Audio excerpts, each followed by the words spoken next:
Hello students, ఈరోజు మనం SDS PAGE గురించి తెలుసుకుందాం.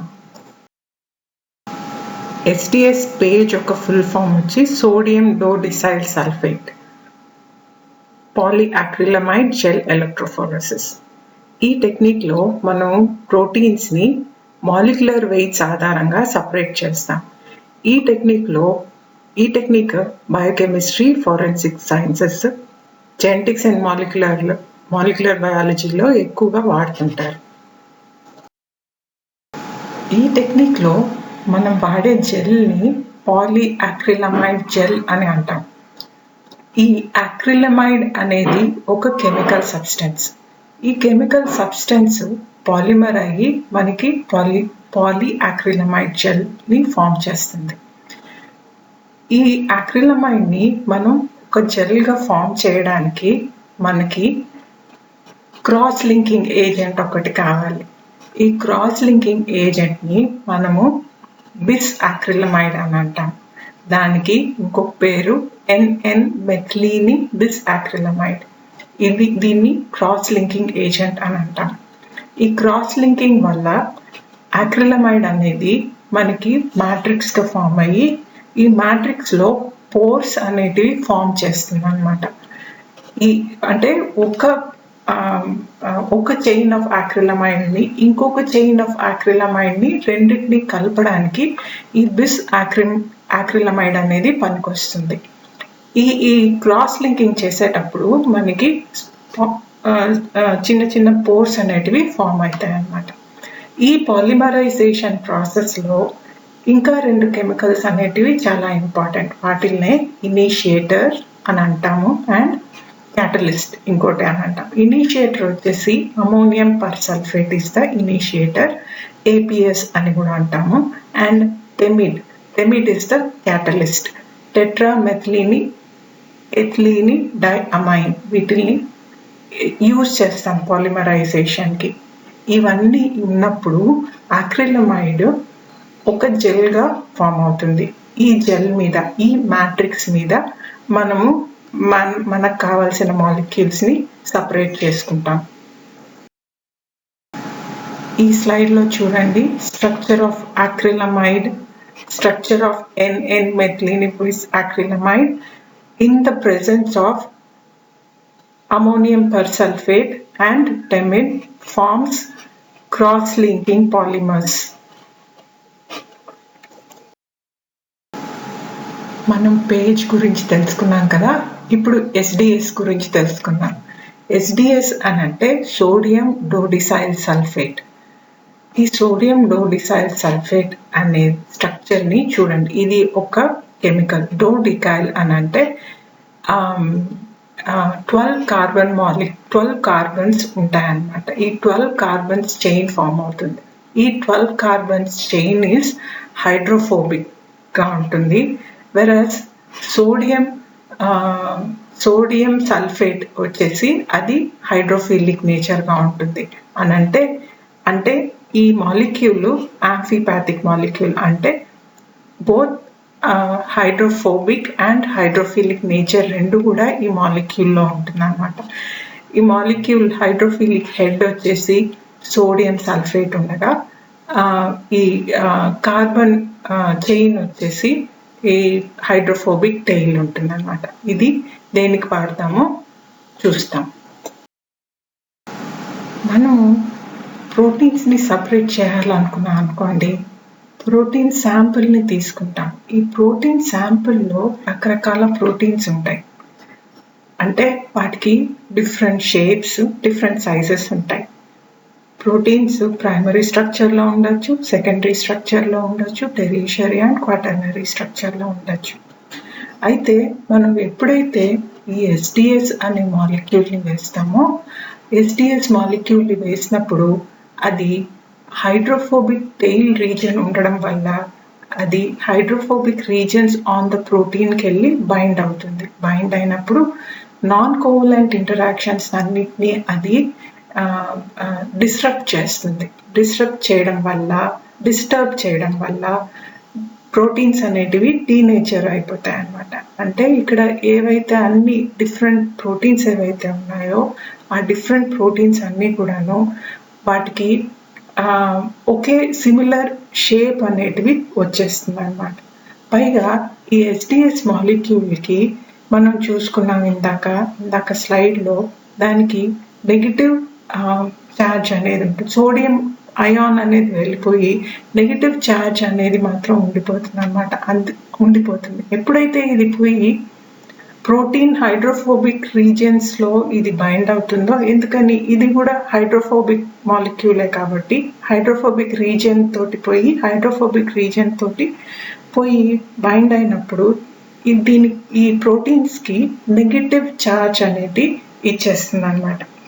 ఈ నెగిటివ్ ఛార్జ్ అనేది ఇచ్చినప్పుడు ప్రోటీన్స్ అన్నిటికీ కూడాను సేమ్ ఛార్జే ఉంటాయి. ఇప్పుడు మనకి డిఫరెంట్ ప్రోటీన్స్ మనం ఎప్పుడైతే తీసుకున్నామో ఎస్డిఎస్ యాడ్ చేసినప్పుడు ఈ డిఫరెంట్ ప్రోటీన్స్కి సిమిలర్ షేప్, సిమిలర్ ఛార్జ్ అనేది వచ్చేస్తుంది అనమాట. సో ఇప్పుడు మనం వీటిని సపరేట్ చేసేది దేని ఆధారంగా సపరేట్ చేస్తున్నామో, మాలిక్యులర్ వెయిట్ ఒక ఆధారంగా, అంటే దాని మాస్ ఒక ఆధారం, ప్రోటీన్ మాస్ ఒక ఆధారంగానే సపరేట్ చేస్తాం.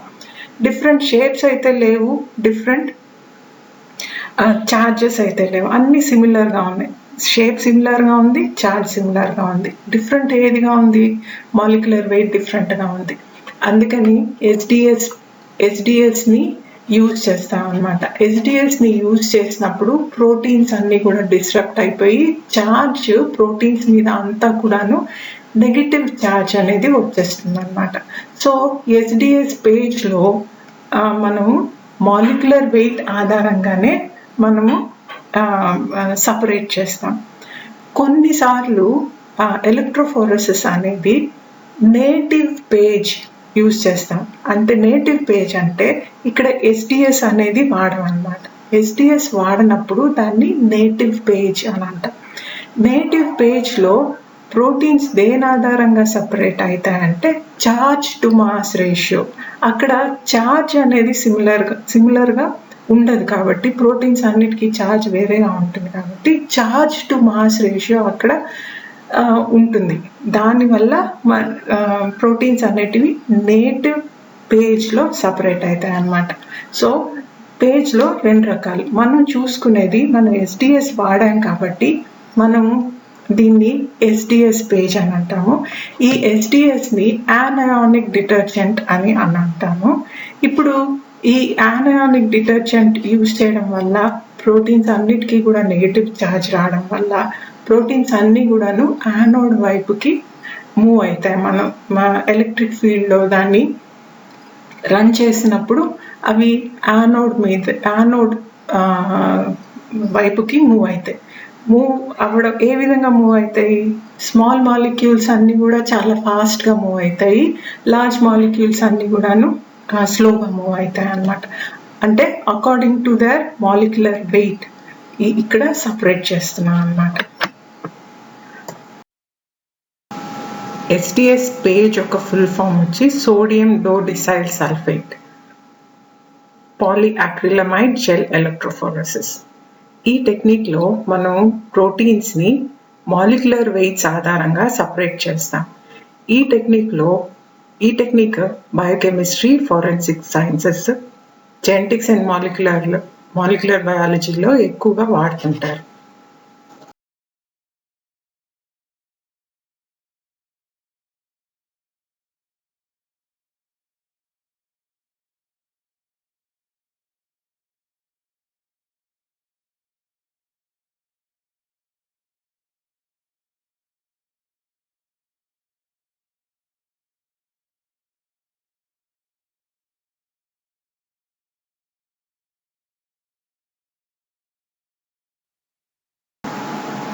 ఈ స్లైడ్లో చూడండి, డైసల్ఫైడ్ బాండ్ అనేది ఫామ్ అయింది సిస్టైన్ రెసిడ్యూస్ మధ్యన.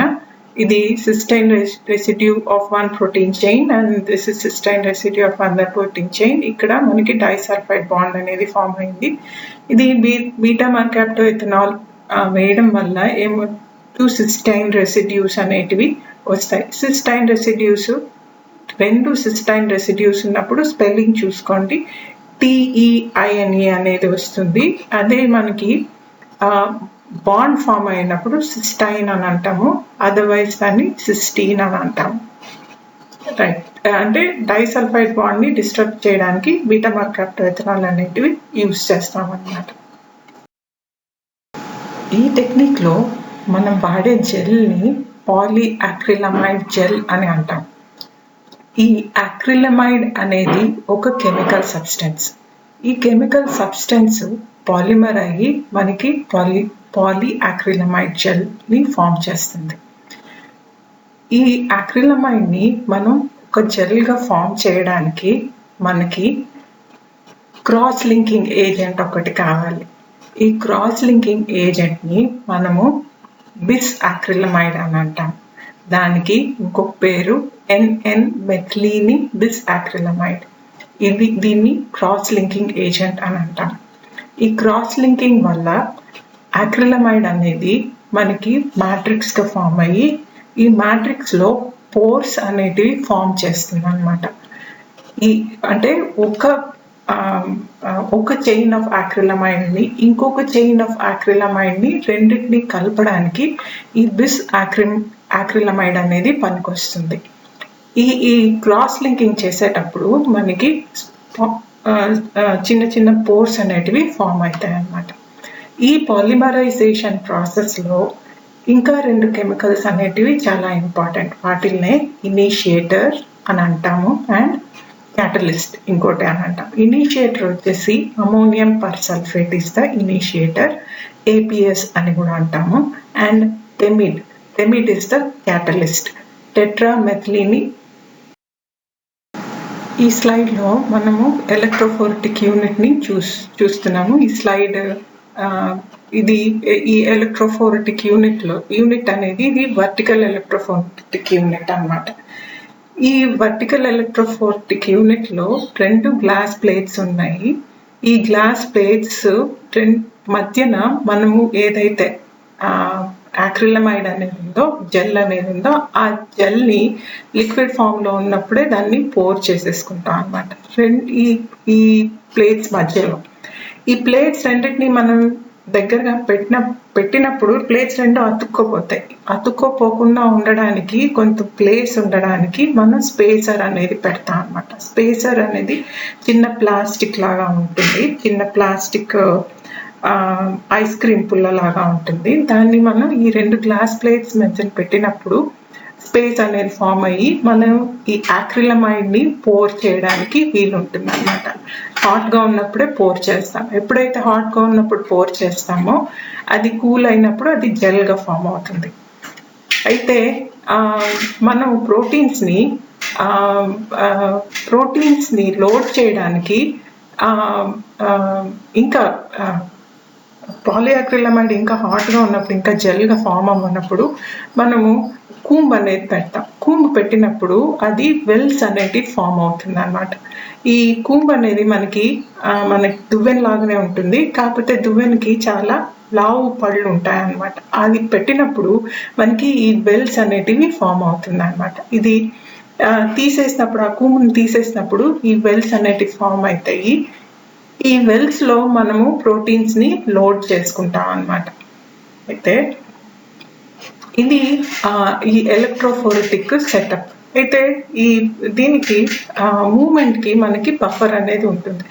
బఫర్ చూడండి, పైన బఫర్ ఉంది. పైన అంటే ఇక్కడ వెల్స్ ఫామ్ అయిన దగ్గర బఫర్ ఉంటుంది. దీన్ని నెగటివ్ ఎలక్ట్రోడ్ తోటి మనం కనెక్ట్ చేస్తాము. కింద బఫర్ కూడా ఉంటుంది.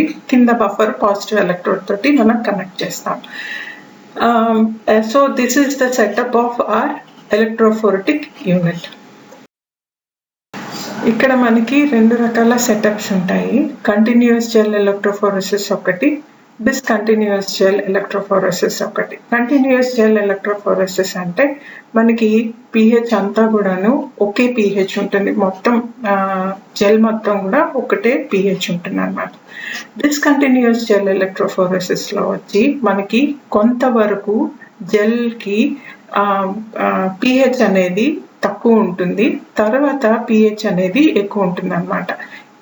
దీన్ని మనం అందుకని జెల్ డిస్కంటిన్యూస్ జెల్ ఎలక్ట్రోఫోరెసిస్ అని అంటాం అనమాట. దీంట్లో 2 జెల్స్ ఉంటాయి మనకి. స్టాకింగ్ జెల్ అని పైన ఉండే జెల్ని ఏదైతే ఇక్కడ ఈ పర్టికులర్ స్లైడ్లో గ్రీన్ కలర్లో ఉందో, లైట్ గ్రీన్ కలర్లో ఉందో దాన్ని resolving gel or stacking gel అని అంటాము. ఈ స్టాకింగ్ జెల్కి వచ్చేసి pH 6.8 ఉంటుంది. తర్వాత నెక్స్ట్ కింద ఉండే జెల్ ఏమంటారంటే దీన్ని రిజాల్వింగ్ జెల్ అని అంటాం అనమాట. ఈ రిజాల్వింగ్ జెల్కి వచ్చేసి అరౌండ్ pH వచ్చేసి 8.8 ఉంటుంది. మొత్తం కూడా ఈ స్టాకింగ్ జెల్ మొత్తం కూడాను 6.8, ఈ రిజాల్వింగ్ జెల్ మొత్తం కూడాను 8.8 pH ఉంటుంది. అందుకనే వీటికి డిస్కంటిన్యూస్ జెల్ ఎలక్ట్రోఫోరెసిస్ అని అంటాం. ఇక్కడ మనం డిఫరెంట్ డిస్కంటిన్యూస్ జెల్ ఎలక్ట్రోఫోరెసిస్లో డిఫరెంట్ జెల్స్ చూసుకున్నాం కదా. ఈ జెల్ ఒక కాంపోజిషన్ అనేది చూసుకుందాము. ఈ స్టాకింగ్ జెల్ అనేది ఏదైతే ఉందో, ఈ స్టాకింగ్ జెల్ వచ్చేసి ట్రిస్ HCl బఫర్ తోటి చేస్తాము. దానికి pH వచ్చేసి 6.8 ఉంటుంది.